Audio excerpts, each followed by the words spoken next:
Hoje nós vamos falar sobre os enantiômeros.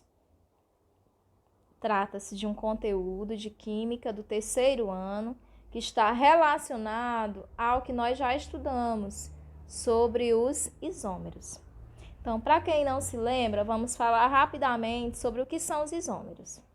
Então, isômeros nada mais são do que moléculas que possuem a mesma fórmula molecular, porém elas estão organizadas de forma diferente, ou seja, eu tenho a mesma quantidade de átomos na molécula, mas elas estão organizadas de forma estrutural diferente. Então, a gente viu que pode ser a questão das ramificações, pode ser a posição do heteroátomo, poderia ser se é uma cadeia aberta e o outro ser uma cadeia fechada. Então, mas existe uma diferença, tá bom?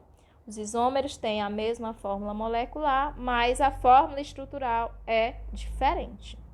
E os enantiômeros, eles são uma parte desse conteúdo de isômeros que a gente já estudou. E a gente vai iniciar agora a falar sobre eles.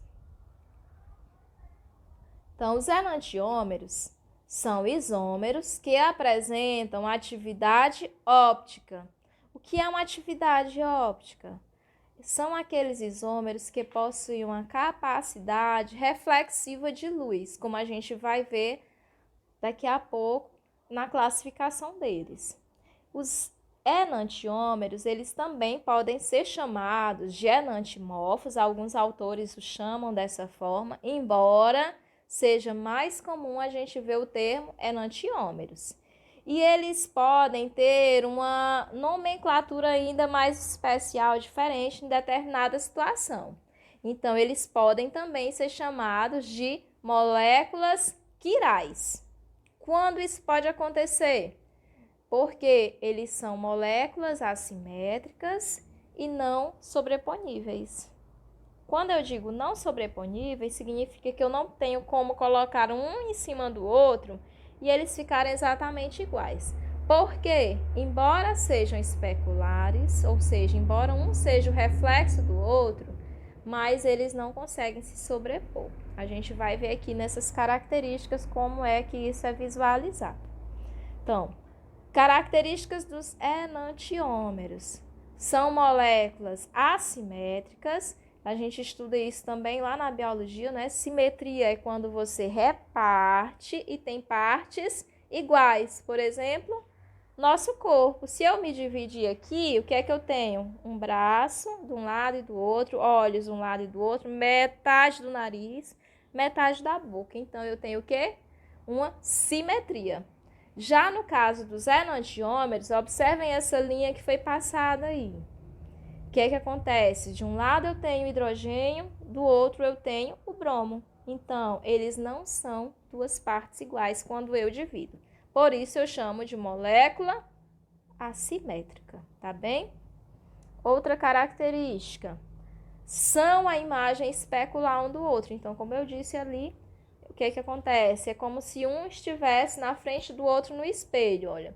Quais são os átomos que eu tenho aí? Cloro, hidrogênio, flúor e bromo. E no segundo, a mesma coisa. Porém, eles estão ao contrário.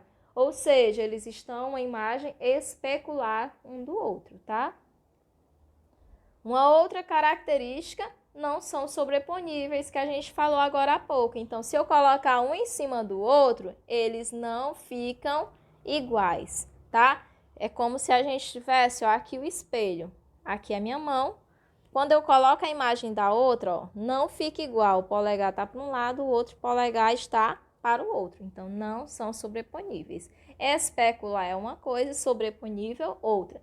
Sobreponível seria se eles ficassem exatamente um em cima do outro. Mas, nesse caso, eles não ficam, ficam diferentes.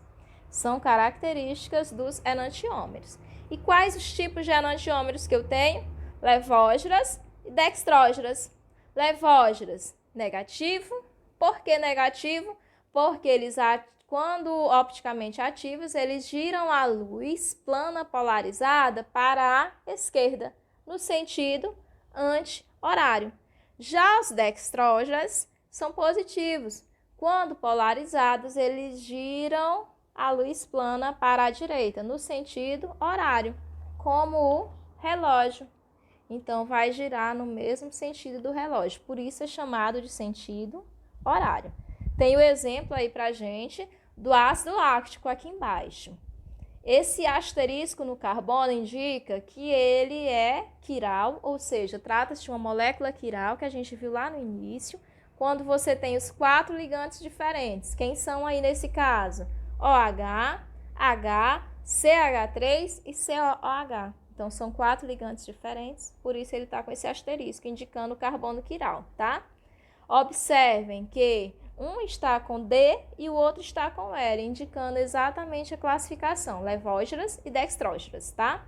Poderia, ao invés de ser D e L, ser o sinal positivo e o sinal negativo. Estaria ok também. E um conceito bem importante que a gente precisa falar é da mistura rancêmica. É quando nós temos desvios contrários na mistura com partes iguais de enantiomorfos, ou seja, de enantiômeros, onde um vai anular a atividade óptica do outro, tá? E por isso nós teremos uma mistura opticamente inativa por compensação externa. Como assim? Um é positivo, o outro é negativo. Lá na matemática a gente aprende isso. Positivo com negativo, eles se anulam. Então, se eu tenho mais 2 e menos 2, eu anulei, tá? Então, isso é a mistura rancêmica. É quando você tem uma mistura com enantiomorfos ou enantiômeros de sinais contrários, em mesma quantidade, para um anular o outro. E essa quantidade de misturas rancêmicas, ela pode ser determinada de acordo com a quantidade de carbonos quirais presentes na molécula. Vocês já sabem que o carbono quiral é o que tem 4 ligantes diferentes. Então, identifica quem são eles, quantos são eles, e assim a gente pode sim saber quantas misturas rancêmicas eu tenho. Por exemplo, vamos lá.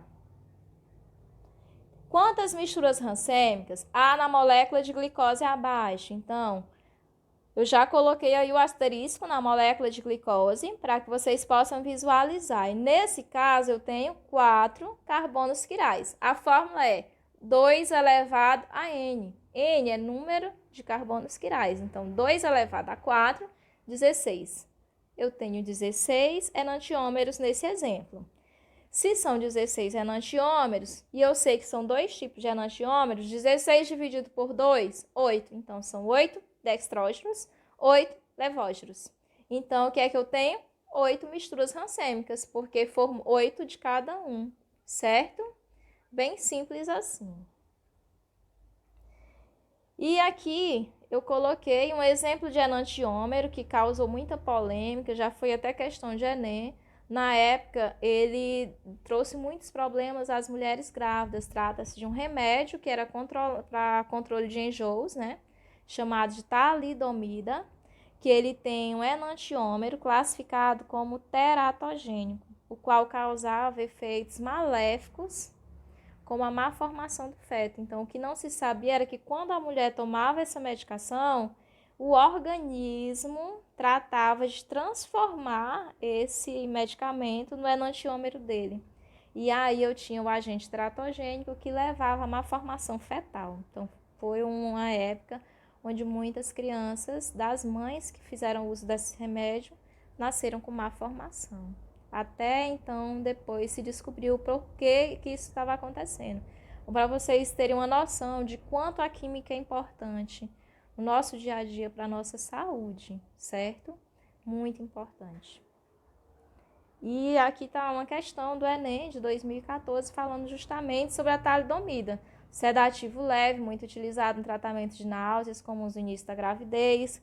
Quando foi lançado, era considerado seguro para uso de grávidas.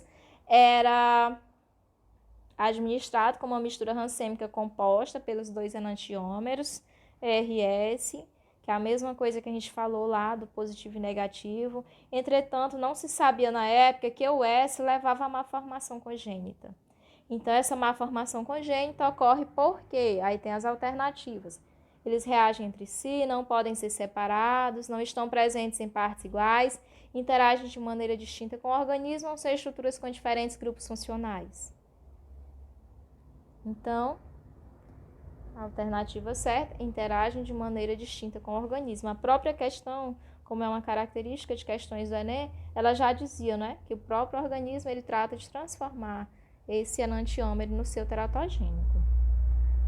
E aqui a gente encerra esse conteúdo dos enantiômeros. Eu peço que todos estudem, que foquem bastante para fazer acontecer o conhecimento. Eu coloquei aqui algumas das referências que foram utilizadas para a elaboração desse material, para que alguém que queira aprofundar ainda mais o conhecimento possa estar fazendo uso deles, tá? Então, até mais.